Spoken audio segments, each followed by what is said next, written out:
सोचिए एक ऐसे किले के बारे में जो आसमान को छूता हो और उसे नीचे से एक ऐसी विशाल सेना ने घेर रखा हो जिसका अंत आंखों से दिखाई न दे। किले के अंदर चंद हजार योद्धा बचे हैं जिनका राशन और गोला बारूद खत्म हो रहा है, लेकिन उनकी आंखों में खौफ का एक कतरा भी नहीं है। उन्हें पता है कि मौत निश्चित है, लेकिन उनके शब्दकोश में समर्पण जैसा कोई शब्द है ही नहीं। ये कहानी किसी हॉलीवुड फिल्म की नहीं, बल्कि भारतीय इतिहास के सबसे गौरवशाली और दर्दनाक पन्नों में से एक है। ये कहानी है 1567 से 68 के चित्तौड़गढ़ की घेराबंदी की और उन दो शूरवीरों की जिनके नाम जयमल और पत्ता राजपूताना के इतिहास में अमर हो गए। साल 1567 का वो दौर था जब मुगल बादशाह अकबर अपनी सैन्य ताकत के नशे में पूरे हिंदुस्तान को रौंदने निकल पड़ा था। उत्तर भारत और मालवा की कई रियासतें उसके भारी भरकम तोपखाने के सामने घुटने टेक चुकी थीं, लेकिन राजपूताना के दिल में बसा एक राज्य ऐसा था जो मुगलों की आंखों की सबसे बड़ी किरकिरी बना हुआ था, मेवाड़।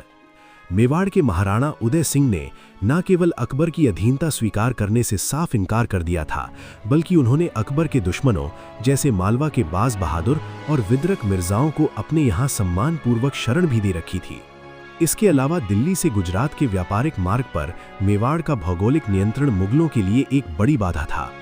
इन्हीं गुस्ताखियों का बदला लेने और मेवाड़ के स्वाभिमान को हमेशा के लिए कुचलने के इरादे से अकबर ने लगभग 80,000 प्रशिक्षित सैनिकों की एक विशाल और अत्याधुनिक तोपखाने से लैस सेना के साथ चित्तौड़गढ़ के किले की तरफ कूच कर दिया। चित्तौड़ का किला कोई आम किला नहीं था। 700 एकड़ में फैला एक ऊंचे और खड़ी ढलान वाले पहाड़ पर बना ये एक ऐसा अभेद्य दुर्ग था जिसे नीचे से भेद पाना लगभग नामुमकिन था। युद्ध की रणनीति और भविष्य के संघर्ष को ध्यान में रखते हुए महाराणा उदय सिंह ने एक कड़ा फैसला लिया। उन्होंने अपनी राजधानी और आसपास के इलाकों में स्कॉच्ड अर्थ, जली हुई धरती नीति अपनाई, जिसके तहत सारी फसलें नष्ट कर दी गईं ताकि मुगलों को रसद का एक दाना तक न मिल सके। इसके बाद महाराणा अपने परिवार और कुछ मुख्य सरदारों के साथ अरावली की सुरक्षित और दुर्गम पहाड़ियों में चले गए ताकि मेवाड़ का वंश जीवित रहे और मुगलों के खिलाफ छापामार युद्ध जारी रखा जा सके। लेकिन वे जाते जाते इस महान किले की रक्षा का भार उन दो शूरवीरों के मजबूत कंधों पर छोड़ गए जिन पर उन्हें खुद से ज्यादा भरोसा था। मेड़ता के पूर्व शासक राव जयमल राठौड़ और मेवाड़ के 16 वर्षीय युवा सेनापति रावत पत्ता चुंडावत। किले के अंदर सिर्फ 8,000 राजपूत सैनिक और लगभग 30 से 40,000 आम नागरिक, किसान, व्यापारी, कारीगर मौजूद थे, जिन्हें बाहर अपनी छावनी डाले खड़ी अकबर की 80,000 से ज्यादा की शाही फौज का सामना करना था। अक्टूबर 1567 में घेराबंदी आधिकारिक तौर पर शुरू हो गई। अकबर को पूरा यकीन था कि वो अपनी भारी भरकम सेना और विशाल तोपों के दम पर कुछ ही हफ्तों में चित्तौड़ को झुका लेगा। लेकिन उसने किले के रक्षकों जयमल और पत्ता के फौलादी इरादों को कम आंकने की बहुत बड़ी भूल कर दी थी। शुरुआती महीनों में मुगलों के सारे दांव उल्टे पड़ गए। किले की ऊंचाई इतनी अधिक थी कि मुगलों की तोपों के गोले दीवारों से टकराकर या तो नीचे गिर जाते या बेअसर साबित होते। इसके विपरीत राजपूतों ने किले के ऊपर से जो भयंकर गोलाबारी की और पत्थर बरसाए, उससे मुगलों के शिविर में रोज सैकड़ों लाशें बिछने लगीं। अकबर बाहर बैठा हताश हो रहा था। एक मुट्ठी भर सेना ने उसकी शाही फौज और उसके अहंकार की नाक में दम कर रखा था। जब सीधी लड़ाई से काम नहीं चला और घेराबंदी लंबी खिंचने लगी, तो अकबर ने एक नई और खर्चीली रणनीति अपनाई। उसने साबात, ढकी हुई सुरक्षित खाइयां या रास्ते बनवानी शुरू की ताकि उसकी सेना गोलियों से बचते हुए किले की दीवार के एकदम करीब पहुंच सके। इसके लिए हजारों मजदूरों को दिन रात काम पर लगाया गया।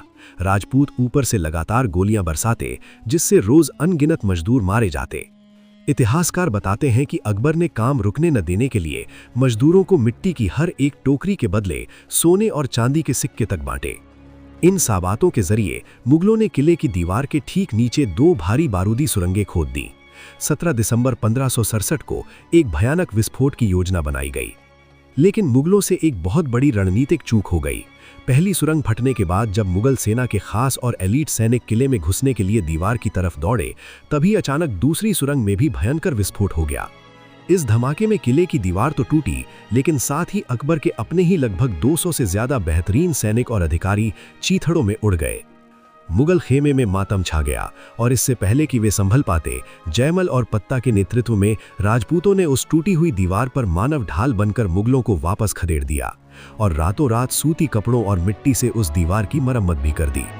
लेकिन फिर आई वो मनहूस रात जिसने राजपूताना के इस गौरवशाली युद्ध की दिशा हमेशा के लिए बदल दी। घेराबंदी को लगभग 5 महीने बीत चुके थे। किले के अंदर अनाज और रसद अब लगभग खत्म होने की कगार पर थे। 23 फरवरी 1568 की रात को राव जयमल किले की एक टूटी हुई दीवार की मरम्मत का काम अपनी देखरेख में करवा रहे थे ताकि सुबह होने से पहले उसे सुरक्षित किया जा सके। अंधेरे में काम कर रहे मजदूरों को रोशनी देने के लिए मशाल जलाई गई थी। उन्हीं मशालों की रोशनी जयमल के चेहरे पर पड़ रही थी। किले के ठीक नीचे साबाद में छिपे अकबर की नजर उन पर पड़ गई। अकबर के हाथ में उसकी सबसे पसंदीदा और अचूक बंदूक थी जिसका नाम संग्राम था। उसने बहुत सावधानी से निशाना साधा और ट्रिगर दबा दिया। वो गोली सीधे जयमल के पैर की हड्डी को चीरती हुई निकल गई और उन्हें बुरी तरह घायल कर दिया। जयमल अब चलने फिरने या खड़े होने में पूरी तरह असमर्थ हो गए थे। जब मुख्य सेनापति ही इस तरह बेबस हो गया और किले का अन्न भंडार भी जवाब दे गया तो सभी राजपूत सरदारों ने एक साथ बैठक की और समझ लिया कि अब इस किले को बचा पाना इंसानी ताकत के बस से बाहर है। उस रात चित्तौड़ के किले में जो हुआ वो इतिहास का सबसे दर्दनाक और भाव विभोर कर देने वाला मंजर है। राजपूती सम्मान, धर्म और स्त्रियों की गरिमा को दुश्मनों के अपवित्र हाथों में जाने से बचाने के लिए जौहर की घोषणा कर दी गई। किले के प्रांगण में लकड़ियों के विशाल ढेर लगाए गए और जौहर की ज्वाला प्रज्वलित की गई। पत्ता चुंडावत, जिनकी उम्र महज 16 साल थी, उनकी नवविवाहिता पत्नी और उनकी बुजुर्ग मां ने सबसे पहले हंसते हंसते धधकती आग में छलांग लगाई। उनके पीछे पीछे हजारों शतरानियों और बच्चों ने बिना एक आंसू बहाए अपने कुल के गौरव के लिए खुद को अग्निदेव को सौंप दिया।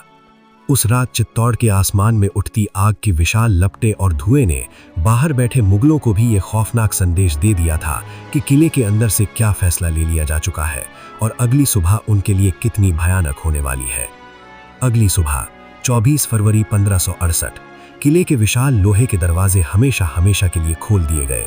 बचे हुए सभी 8000 राजपूत योद्धाओं ने मृत्यु का भय त्याग कर अपने माथे पर सिंदूर लगाया, केसरिया बाना पहना और शाका अंतिम आत्मघाती हमला करने के लिए मुगलों की 80,000 की विशाल सेना पर भूखे और घायल शेरों की तरह टूट पड़े। घायल जयमल अपने पैरों पर चल नहीं सकते थे, लेकिन वे युद्ध लड़े बिना मरना भी नहीं चाहते थे। इसलिए उनके भतीजे कल्लाजी राठौड़ ने अपने चाचा जयमल को अपने कंधों पर बैठा लिया। कल्लाजी के 2 हाथ और कंधों पर बैठे जयमल के 2 हाथ, दोनों ने अपने अपने हाथों में 2-2 भारी तलवारें थाम ली। मुगलों को लगा जैसे साक्षात चतुर्भुज 4 हाथों वाले मृत्यु के देवता रणभूमि में उतर आए हों। दोनों ने मिलकर मुगलों की सेना में जो कत्लेआम मचाया, उसने दुश्मनों की लाशों के पहाड़ लगा दिए। दूसरी तरफ 16 साल का युवा सेनापति पत्ता चुंडावत ऐसा लड़ा कि मुगलों के बड़े बड़े कमांडर खौफ खा गए। इतिहास कहता है कि पत्ता ने पागल हाथियों की सूंड अपनी तलवार से काट दिए थे। राजपूती शमशीरों ने उस दिन मुगलों के खून से अपनी बरसों की प्यास बुझाई, लेकिन 80,000 की ताजा दम और भारी तोप खाने वाली सेना के सामने 8,000 थके हुए सैनिक आखिर कब तक टिकते। लड़ते लड़ते जयमल, पत्ता, कल्लाजी और सभी 8,000 राजपूत योद्धा एक एक करके वीर गति को प्राप्त हो गए। दोपहर ढलते तक चित्तौड़ पर मुगलों का कब्जा हो गया।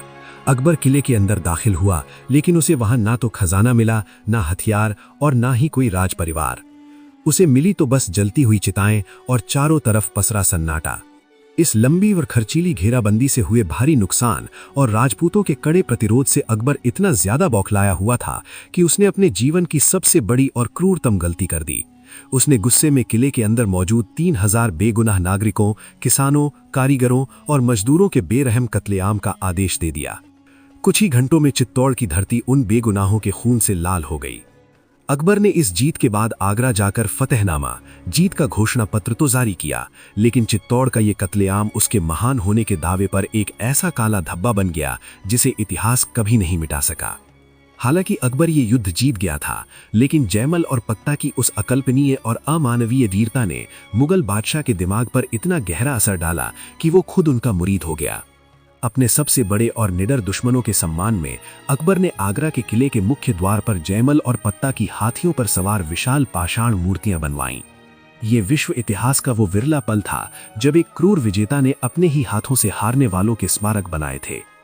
अगर चित्तौड़गढ़ के इन अमर बलिदानियों की इस रोंगटे खड़े कर देने वाली कहानी ने आपके दिल को भी छू लिया है तो इस वीडियो को तुरंत लाइक करें। अपने गौरवशाली भारतीय इतिहास की ऐसी ही शानदार और अनसुनी कहानियों से जुड़े रहने के लिए हमारे चैनल द बुंदेलखंड हिस्ट्री को सब्सक्राइब जरूर करें और कमेंट्स में जय भवानी लिखकर बताएं कि अगला वीडियो आप किस ऐतिहासिक युद्ध पर देखना चाहते हैं।